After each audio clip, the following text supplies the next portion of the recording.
ਵਾਹਿਗੁਰੂ ਜੀ ਕਾ ਖਾਲਸਾ ਵਾਹਿਗੁਰੂ ਜੀ ਕੀ ਫਤਿਹ। ਲਿਖਤ ਨੰਬਰ 22 ਗਿਆਨੀ ਰਣਜੀਤ ਸਿੰਘ ਗੌਰ ਹੋਰਾਂ ਲਿਖੀ ਹੈ, ਜੋ ਅੱਜ ਕੱਲ੍ਹ ਤਖਤ ਸ੍ਰੀ ਹਰਿਮੰਦਰ ਸਾਹਿਬ ਸ੍ਰੀ ਪਟਨਾ ਸਾਹਿਬ ਵਿਖੇ ਬਤੌਰ ਜਥੇਦਾਰ ਵਜੋਂ ਸੇਵਾਵਾਂ ਨਿਭਾ ਰਹੇ ਹਨ। ਇਸ ਲਿਖਤ ਦਾ ਨਾਮ ਹੈ ਇੱਕ ਵਿਸਮਾਦੀ ਘਟਨਾ ਹੱਡ ਬੀਤੀ। ਪਰਮ ਪੂਜਨੀ ਗਿਆਨੀ ਸੰਤ ਸਿੰਘ ਜੀ ਮਸਕੀਨ ਇਤਨੇ ਜ਼ਿਆਦਾ ਮਿੱਠ ਬੋਲੜੇ ਸੁਭਾਅ ਦੇ ਮਾਲਕ ਸਨ ਕਿ ਕਿਸੇ ਦੇ ਕੌੜੇ ਬਚਨਾਂ ਦਾ ਜਵਾਬ ਵੀ ਅਤਿਅੰਤ ਮਿਠਾਸ ਪੂਰਤ ਬੋਲਾਂ ਨਾਲ ਦਿੰਦੇ ਰਹੇ। ਸੰਨ 1997 ਈਸਵੀ ਵਿੱਚ 10 ਸਤੰਬਰ ਦੇ ਮਹੀਨੇ ਉਹਨਾਂ ਨਾਲ ਵੈਨਕੂਵਰ ਕੈਨੇਡਾ ਗਿਆ। ਉਸ ਸਮੇਂ ਭਾਈ ਅਮਰੀਕ ਸਿੰਘ ਜੀ ਅਲਵਰ ਵਾਲੇ ਮੇਰੇ ਨਾਲ ਸਨ।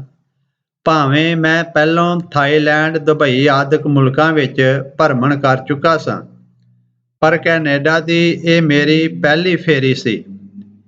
ਅਸੀਂ ਦੋਵੇਂ ਜਣੇ ਮਲੇਸ਼ੀਆ ਹੁੰਦੇ ਹੋਏ ਵੈਨਕੂਵਰ ਜਾਣਾ ਸੀ ਅਤੇ ਉੱਥੇ ਸਤਿਕਾਰਯੋਗ ਮਸਕੀਨ ਜੀ ਨੇ ਇੰਗਲੈਂਡ ਤੋਂ ਸਿੱਧੇ ਆਉਣਾ ਸੀ। ਉਸ ਸਮੇਂ ਗਿਆਨੀ ਦਲੀਪ ਸਿੰਘ ਜੀ ਦਰਦੀ ਵੀ ਉਹਨਾਂ ਨਾਲ ਸਨ। ਮਸਕੀਨ ਜੀ ਨੇ ਸਾਨੂੰ ਫੋਨ ਕਰਕੇ ਕਿਹਾ ਕਿ ਤੁਸੀਂ ਆਪਣੀ ਫਲਾਈਟ ਦੀਆਂ ਡੇਟਾਂ ਮੇਰੇ ਨਾਲ ਕਰਵਾਓ ਤਾਂ ਕਿ ਵੈਨਕੂਵਰ ਕੈਨੇਡਾ ਇਕੱਠੇ ਲੈਂਡ ਕਰੀਏ। ਤੁਸੀਂ ਪਹਿਲੀ ਵਾਰ ਕੈਨੇਡਾ ਆ ਰਹੇ ਹੋ, ਤੁਹਾਨੂੰ ਕੋਈ ਮੁਸ਼ਕਲ ਨਹੀਂ ਆਵੇਗੀ। ਸਾਡੇ ਨਾਲ ਹੀ ਤੁਹਾਡੀ ਰਿਹਾਇਸ਼ ਦਾ ਵੀ ਪ੍ਰਯੋਗ ਪ੍ਰਬੰਧ ਹੋ ਜਾਵੇਗਾ। ਮਲੇਸ਼ੀਆ ਵਿਖੇ ਅਸੀਂ ਤੀਤੀ ਵਾਂਗਸਾ ਹੋਟਲ ਠਹਿਰੇ ਸਾਂ ਤਾਂ ਅਸੀਂ ਉੱਥੋਂ ਬਹੁਤ ਭਾਵਨਾ ਵਾਲੇ ਗੁਰਸਿੱਖ ਸਰਦਾਰ ਮਲਕੀਤ ਸਿੰਘ ਤੇ ਸਰਦਾਰ ਬਲਦੇਵ ਸਿੰਘ ਲਿਓ ਟਰੈਵਲ ਵਾਲਿਆਂ ਨਾਲ ਮਸਕੀਨ ਜੀ ਦੇ ਇੰਗਲੈਂਡ ਤੋਂ ਆਏ ਫੋਨ ਬਾਰੇ ਦੱਸਿਆ ਤਾਂ ਉਹ ਸਾਨੂੰ ਉਸ ਹੋਟਲ ਤੋਂ ਗੁਰਦੁਆਰਾ ਤੀਤੀ ਵਾਂਗਸਾ ਕੁਆਲਾ ਲੰਪਰ ਲੈ ਗਏ। ਪਹਿਲਾਂ ਬਣੇ ਸਾਰੇ ਪ੍ਰੋਗਰਾਮਾਂ ਵਿੱਚ ਤਬਦੀਲੀ ਕਰਕੇ ਸਾਡੇ ਦੁਬਾਰਾ ਪ੍ਰੋਗਰਾਮ ਸੈੱਟ ਕੀਤੇ ਤਾਂ ਕਿ ਸਾਡੀ ਵੈਨਕੂਵਰ ਉਤਰਨ ਵਾਲੀ ਫਲਾਈਟ ਮਸਕੀਨ ਜੀ ਦੀ ਫਲਾਈਟ ਨਾਲ ਇਕੱਠੀਆਂ ਉਤਰਨ ਅਤੇ ਸਾਡਾ ਮਸਕੀਨ ਜੀ ਨਾਲ ਵੈਨਕੂਵਰ ਏਅਰਪੋਰਟ 'ਤੇ ਹੀ ਮਿਲਣਾ ਸੰਭਵ ਹੋ ਸਕੇ। ਇਸ ਤਰ੍ਹਾਂ ਅਸੀਂ 10 ਸਤੰਬਰ 1997 ਨੂੰ ਮਲੇਸ਼ੀਅਨ ਏਅਰਲਾਈਨਜ਼ ਦੇ ਜਹਾਜ਼ ਰਾਹੀਂ ਮਸਕੀਨ ਜੀ ਦੀ ਇੰਗਲੈਂਡ ਤੋਂ ਆਈ ਫਲਾਈਟ ਨਾਲ ਇਕੱਠੇ ਹੀ ਵੈਨਕੂਵਰ ਕੈਨੇਡਾ ਏਅਰਪੋਰਟ 'ਤੇ ਲੈਂਡ ਕਰ ਗਏ। ਕੁਆਲਾ ਲੰਪਰ ਏਅਰਪੋਰਟ ਵਿਖੇ ਬਣੇ ਹੋਏ ਨਿਯਮ ਅਨੁਸਾਰ ਮੈਨੂੰ ਆਪਣੀ ਕਿਰਪਾਨ ਆਪਣੇ ਅਟੈਚੀ ਵਿੱਚ ਰੱਖਣਾ ਵਿਸਰ ਗਿਆ ਤਾਂ ਜਹਾਜ਼ ਵਿੱਚ ਬੈਠਣ ਤੋਂ ਪਹਿਲਾਂ ਮੈਨੂੰ ਇਹ ਕਿਰਪਾਨ ਜਹਾਜ਼ ਦੇ ਪਾਇਲਟ ਪਾਸ ਜਮ੍ਹਾਂ ਕਰਵਾਉਣੀ ਪਈ। ਇਸ ਲਈ ਮਲੇਸ਼ੀਅਨ ਏਅਰਲਾਈਨਜ਼ ਵਾਲਿਆਂ ਪਾਸੋਂ ਆਪਣੀ ਕਿਰਪਾਨ ਪ੍ਰਾਪਤ ਕਰਦਿਆਂ ਕਾਫੀ ਦੇਰ ਹੋ ਗਈ, ਤਕਰੀਬਨ 2 ਘੰਟੇ ਤੋਂ ਵੱਧ ਸਮਾਂ ਲੱਗ ਗਿਆ। ਇੰਨੇ ਚਿਰ ਨੂੰ ਮਸਕੀਨ ਜੀ ਅਤੇ ਹੋਰ ਸਾਥੀ ਪ੍ਰਬੰਧਕਾਂ ਨਾਲ ਗੁਰਦੁਆਰਾ ਰਾਓ ਸਟਰੀਟ ਵਿਖੇ ਪਹੁੰਚ ਗਏ, ਕਿਉਂਕਿ ਉੱਥੇ ਸੰਗਤਾਂ ਸਵਾਗਤ ਕਰਨ ਲਈ ਉਹਨਾਂ ਨੂੰ ਕਾਫੀ ਸਮੇਂ ਤੋਂ ਉਡੀਕ ਰਹੀਆਂ ਸਨ। ਪਰ ਸਾਡਾ ਉਚੇਚਾ ਖਿਆਲ ਕਰਦਿਆਂ ਮਸਕੀਨ ਜੀ ਵੈਨਕੂਵਰ ਏਅਰਪੋਰਟ 'ਤੇ ਸਰਦਾਰ ਤਰਸੇਮ ਸਿੰਘ ਬੈਂਸ ਗੋਇਲ ਟਰੈਵਲਜ਼ ਵਾਲਿਆਂ ਨੂੰ ਸਾਡੇ ਲਈ ਛੱਡ ਗਏ ਤਾਂ ਕਿ ਕਿਰਪਾਨ ਮਿਲਣ ਤੋਂ ਬਾਅਦ ਉਹ ਸਾਨੂੰ ਜ਼ਿੰਮੇਵਾਰੀ ਨਾਲ ਗੁਰਦੁਆਰਾ ਰਾਓ ਸਟਰੀਟ ਵਿਖੇ ਪਹੁੰਚਾ ਸਕਣ। ਅਸੀਂ ਕਿਰਪਾਨ ਲੈ ਕੇ ਜਦ ਏਅਰਪੋਰਟ ਤੋਂ ਬਾਹਰ ਆਏ ਤਾਂ ਅੱਗੇ ਸਰਦਾਰ ਬੈਂਸ ਖਲੋਤੇ ਸਨ। ਸਾਨੂੰ ਦੇਖ ਕੇ ਕਹਿਣ ਲੱਗੇ ਕਿ ਤੁਸੀਂ ਮਸਕੀਨ ਜੀ ਦੇ ਰਿਸ਼ਤੇਦਾਰ ਹੋ। ਅਸੀਂ ਕਿਹਾ ਕਿ ਅਸੀਂ ਉਹਨਾਂ ਦੇ ਵਿਦਿਆਰਥੀ ਹਾਂ ਤਾਂ ਉਹ ਕਹਿਣ ਲੱਗੇ ਕਿ ਉਹ ਖਿਆਲ ਤਾਂ ਤੁਹਾਡਾ ਇਸ ਤਰ੍ਹਾਂ ਰੱਖ ਰਹੇ ਸਨ ਜਿਵੇਂ ਤੁਸੀਂ ਉਹਨਾਂ ਦੇ ਬਹੁਤ ਹੀ ਕਰੀਬੀ ਰਿਸ਼ਤੇਦਾਰ ਹੋ। ਉਹ ਪੂਰਾ 1 ਘੰਟਾ ਤੁਹਾਡਾ ਬਾਹਰ ਖੜੋਤੇ ਇੰਤਜ਼ਾਰ ਕਰਦੇ ਰਹੇ ਅਤੇ ਮੈਨੂੰ ਤਾੜਨਾ ਕਰਦਿਆਂ ਕਹਿ ਕੇ ਗਏ ਕਿ ਵੇਖੀ ਕਿਤੇ ਉਹਨਾਂ ਨੂੰ ਛੱਡ ਨਾ ਆਵੀਂ। ਫਿਰ ਬੈਂਸ ਨੇ ਹੱਸਦਿਆਂ ਹੋਇਆਂ ਆਖਿਆ ਕਿ ਮੈਂ ਵੀ ਮਸਕੀਨ ਜੀ ਦੇ ਨਾਲ ਹੀ ਜਾਣਾ ਸੀ, ਪਰ ਤੁਸਾਂ ਮੇਰਾ ਉਹਨਾਂ ਨਾਲੋਂ ਵਿਛੋੜਾ ਪਵਾਇਆ ਹੈ।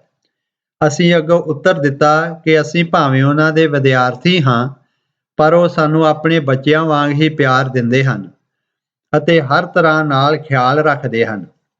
ਇਸ ਤਰ੍ਹਾਂ ਹੱਸਦਿਆਂ ਹਸਾਉਂਦਿਆਂ ਬੈਂਸ ਜੀ ਗੱਡੀ ਵੈਨਕੂਵਰ ਦੇ ਖੁੱਲ੍ਹੇ ਹਾਈਵੇ 'ਤੇ ਦੌੜਨ ਲੱਗ ਪਈ ਅਤੇ ਦੇਖਦਿਆਂ ਹੀ ਉਹਨਾਂ ਦੀ ਗੱਡੀ ਕਈ ਲਾਲ ਤੇ ਹਰਿਆਈ ਬੱਤੀਆਂ ਦੇ ਗੁੱਸੇ ਅਤੇ ਪਿਆਰ ਦਾ ਸਾਹਮਣਾ ਕਰਦਿਆਂ ਅਸੀਂ ਮਸਕੀਨ ਜੀ ਦੇ ਪਿਆਰ ਵਿੱਚ ਖੋਏ ਖੋਏ ਗੁਰਦੁਆਰਾ ਰੋਜ਼ ਸਟਰੀਟ ਵਿਖੇ ਪੁੱਜ ਗਏ।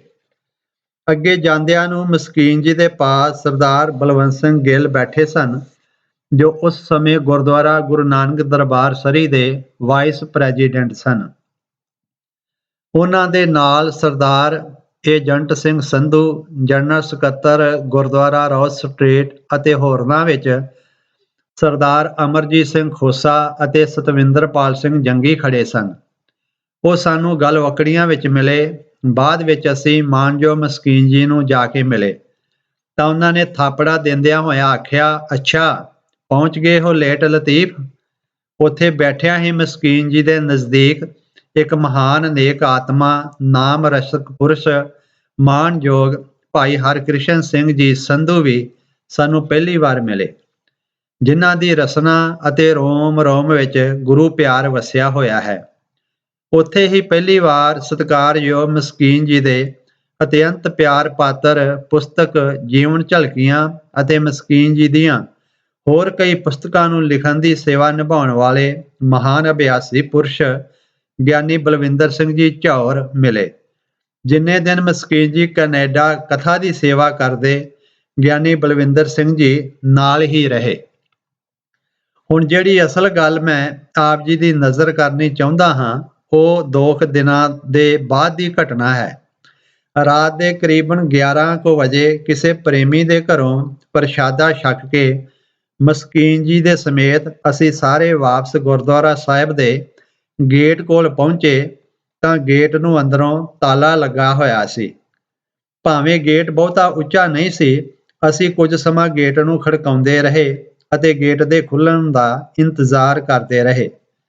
ਬਾਹਰ ਮੌਸਮ ਬਹੁਤ ਹੀ ਠੰਡਾ ਹੋਇਆ ਪਿਆ ਸੀ, ਕਿਉਂਕਿ ਸਤੰਬਰ ਮਹੀਨਿਆਂ ਵਿੱਚ ਵੈਨਕੂਵਰ ਵਿੱਚ ਠੰਡ ਆਪਣੇ ਸ਼ੁਰੂਆਤੀ ਦੌਰ ਵਿੱਚ ਚੱਲ ਰਹੀ ਸੀ।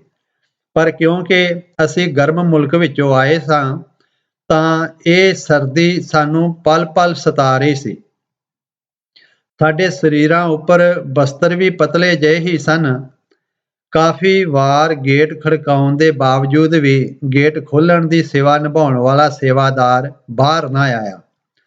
ਭਾਵੇਂ ਕਿ ਉਸ ਨੇ ਆਪਣੇ ਕਮਰੇ ਦੇ ਅੰਦਰੋਂ ਸਾਨੂੰ ਵੇਖ ਵੀ ਲਿਆ ਸੀ, ਪਰ ਉਸ ਦੇ ਮਨ ਵਿੱਚ ਰਸ਼ਕ ਆਈ ਕਿ ਇਹ ਇੰਨੀ ਦੇਰ ਨਾਲ ਕਿਉਂ ਆਏ ਹਨ। ਇਸ ਕਰਕੇ ਸਾਨੂੰ ਹੋਰ ਸਤਾਉਣ ਦੀ ਨੀਅਤ ਨਾਲ ਉਸ ਨੇ ਜਾਣ-ਬੁੱਝ ਕੇ ਗੇਟ ਦਾ ਤਾਲਾ ਨਾ ਖੋਲ੍ਹਿਆ। ਇੰਨੇ ਚਿਰ ਨੂੰ ਮਾਨਯੋਗ ਮਸਕੀਨ ਜੀ ਨੇ ਕਿਹਾ ਕਿ ਜਾਪਦਾ ਹੈ ਸੇਵਾਦਾਰ ਅੰਦਰ ਆਪਣੇ ਕਮਰੇ 'ਚ ਸੌਂ ਗਿਆ ਹੋਵੇਗਾ, ਵਿਚਾਰਾ ਥੱਕਿਆ ਹੋਣਾ।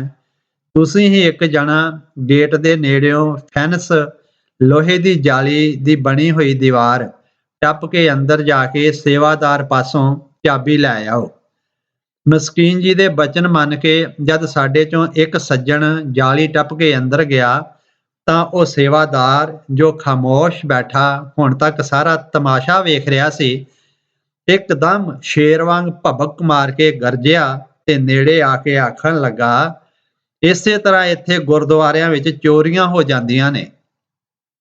ਤੁਹਾਡੇ ਵਰਗੇ ਇੱਥੇ ਗੇਟ ਟੱਪਦੇ ਫਿਰਦੇ ਨੇ, ਅੱਧੀ ਅੱਧੀ ਰਾਤ ਤੱਕ ਤੁਸੀਂ ਬਾਹਰ ਤੁਰੇ ਫਿਰਦੇ ਹੋ ਅਤੇ ਡਾਲਰ ਇਕੱਠੇ ਕਰਦੇ ਰਹਿੰਦੇ ਹੋ, ਕਿਸੇ ਨੂੰ ਆਰਾਮ ਵੀ ਨਹੀਂ ਕਰਨ ਦਿੰਦੇ। ਤੇ ਇਸ ਤਰ੍ਹਾਂ ਉਹ ਹੋਰ ਵੀ ਕਈ ਕੁਝ ਆਵਾ ਤਵਾ ਬੋਲ ਗਿਆ। ਉਹਦੇ ਚੁੱਪ ਹੋਣ ਤੋਂ ਬਾਅਦ ਮਸਕੀਨ ਜੀ ਨੇ ਬਹੁਤ ਹੀ ਧੀਰਜ ਤੇ ਮਿਠਾਸ ਭਰੇ ਅੰਦਾਜ਼ ਵਿੱਚ ਨਾਲ ਆਖਿਆ, ਬਾਬਾ, ਸਾਰੇ ਚੋਰ ਨਹੀਂ ਹੁੰਦੇ। ਪਰ ਬਾਬੇ ਨੇ ਜੋ ਅੱਗੋਂ ਆਖਿਆ ਉਸ ਨੂੰ ਸੁਣ ਕੇ ਜੇ ਕੋਈ ਹੋਰ ਹੁੰਦਾ ਤਾਂ ਉਹਦਾ ਹਿਰਦਾ ਵਲੂੰਦਰਿਆ ਜਾਣਾ ਸੀ ਤੇ ਅਗਲੇ ਨੇ ਕ੍ਰੋਧਿਤ ਹੋ ਕੇ ਬਾਬੇ ਨੂੰ ਵੀ 2-4 ਤੱਤੀਆਂ ਸੁਣਾ ਦੇਣੀਆਂ ਸਨ। ਬਾਬੇ ਨੇ ਉਸੇ ਹੀ ਮੂਡ ਵਿੱਚ ਮਸਕੀਨ ਜੀ ਨੂੰ ਮੁਖਾਤਬ ਹੋ ਕੇ ਆਖਿਆ, ਤੇਰੇ ਮੱਥੇ ਤੇ ਤਾਂ ਨਹੀਂ ਲਿਖਿਆ ਕਿ ਤੂੰ ਚੋਰ ਨਹੀਂ ਹੈ। ਉਹਦੇ ਇਹ ਕੁਰਖਤ ਬੋਲ ਸੁਣ ਕੇ ਸਾਰੇ ਹੀ ਦੰਗ ਰਹਿ ਗਏ। ਮੈਂ ਅੱਗੋਂ ਜਵਾਬ ਦੇਣ ਹੀ ਲੱਗਾ ਸਾਂ ਕਿ ਸਤਿਕਾਰਯੋਗ ਮਸਕੀਨ ਜੀ ਨੇ ਆਪਣੇ ਹੱਥ ਨਾਲ ਮੇਰਾ ਮੋਢਾ ਦਬਾ ਕੇ ਮੈਨੂੰ ਚੁੱਪ ਰਹਿਣ ਦਾ ਇਸ਼ਾਰਾ ਦਿੰਦਿਆਂ ਬੋਲਣ ਤੋਂ ਮਨ੍ਹਾ ਕਰ ਦਿੱਤਾ ਤੇ ਹੱਸਦਿਆਂ ਉਸ ਬਾਬੇ ਨੂੰ ਕਹਿਣ ਲੱਗੇ, ਭਈ ਗੱਲ ਤਾਂ ਤੇਰੀ ਠੀਕ ਹੀ ਹੈ। ਫਿਰ ਬਾਬੇ ਨੇ ਬੁੜ-ਬੁੜ ਕਰਦਿਆਂ ਗੇਟ ਖੋਲ੍ਹਿਆ। ਅਸੀਂ ਹੌਲੀ ਜਿਹੀ ਬਾਬੇ ਦੇ ਨੇੜਿਓਂ ਲੰਘ ਤੁਰੇ। ਅਸਮਾਨ 'ਚੋਂ ਭਾਵੇਂ ਠੰਡ ਪੈ ਰਹੀ ਸੀ, ਪਰ ਬਾਬੇ ਦੇ ਨੇੜਿਓਂ ਸੇਕ ਬੜਾ ਆ ਰਿਹਾ ਸੀ। ਇਹ ਘਟਨਾ ਸਾਰੀ ਰਾਤ ਮੈਨੂੰ ਤੜਪੜਾਉਂਦੀ ਰਹੀ ਅਤੇ ਆਪਣੇ ਦੇਸ਼ ਅੰਦਰ ਆਪਣੇ ਘਰ ਦੀ ਆਜ਼ਾਦੀ ਦਾ ਅਹਿਸਾਸ ਸਤਾਉਂਦਾ ਰਿਹਾ। ਮੈਂ ਸਾਰੀ ਰਾਤ ਅੱਖਾਂ ਵਿੱਚ ਲੰਘਾਈ ਕਿ ਕਦੋਂ ਦਿਨ ਚੜ੍ਹੇ ਅਤੇ ਪ੍ਰਬੰਧਕ ਗੁਰਦੁਆਰਾ ਸਾਹਿਬ ਆਉਣ ਤਾਂ ਮੈਂ ਬਾਬੇ ਵੱਲੋਂ ਰਾਤ ਦੇ ਸਮੇਂ ਮਸਕੀਨ ਜੀ ਨੂੰ ਕਹੇ ਅੱਪ ਬੋਲ ਅਤੇ ਬਦ ਕਲਾਮੀ ਦਾ ਜ਼ਿਕਰ ਕਰਕੇ ਆਪਣਾ ਰੋਸ ਪ੍ਰਗਟ ਕਰਾਂ। ਜਿਵੇਂ ਕਿਵੇਂ ਰਾਤ ਬੀਤੀ, ਦਿਨ ਚੜ੍ਹਿਆ।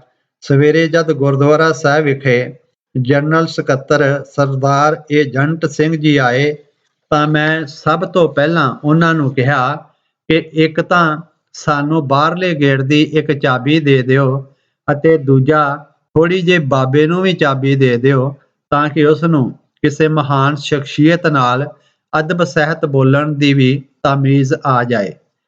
ਇਸ ਨੇ ਰਾਤੀ ਸਰਦੀ ਦੇ ਸਮੇਂ ਮਸਕੀਨ ਜੀ ਨਾਲ ਬੁਰਾ ਵਿਵਹਾਰ ਹੀ ਨਹੀਂ ਕੀਤਾ, ਸਗੋਂ ਤੈਸ਼ ਵਿੱਚ ਆ ਕੇ ਬਦ ਕਲਾਮੀ ਨਾਲ ਪੇਸ਼ ਆਇਆ।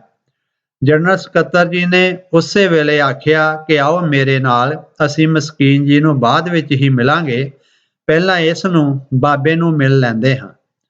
ਉਹਨੇ ਬਾਬੇ ਨੂੰ ਕੋਲ ਬੁਲਾਇਆ ਤੇ ਕਾਹਲੀ ਨਾਲ ਬਾਹੋਂ ਫੜ ਕੇ ਮਸਕੀਨ ਜੀ ਦੇ ਕਮਰੇ ਵਿੱਚ ਲੈ ਆਇਆ ਅਤੇ ਮਸਕੀਨ ਜੀ ਦੇ ਪਾਸ ਖਿਲਾਰ ਕੇ ਕਹਿਣ ਲੱਗਾ ਕਿ ਪਹਿਲਾਂ ਮਸਕੀਨ ਜੀ ਕੋਲੋਂ ਰਾਤ ਵਾਲੀ ਬਦ ਕਲਾਮੀ ਦੀ ਮੁਆਫੀ ਮੰਗ ਅਤੇ ਇੱਥੋਂ ਬਿਸਤਰਾ ਗੋਲ ਕਰ।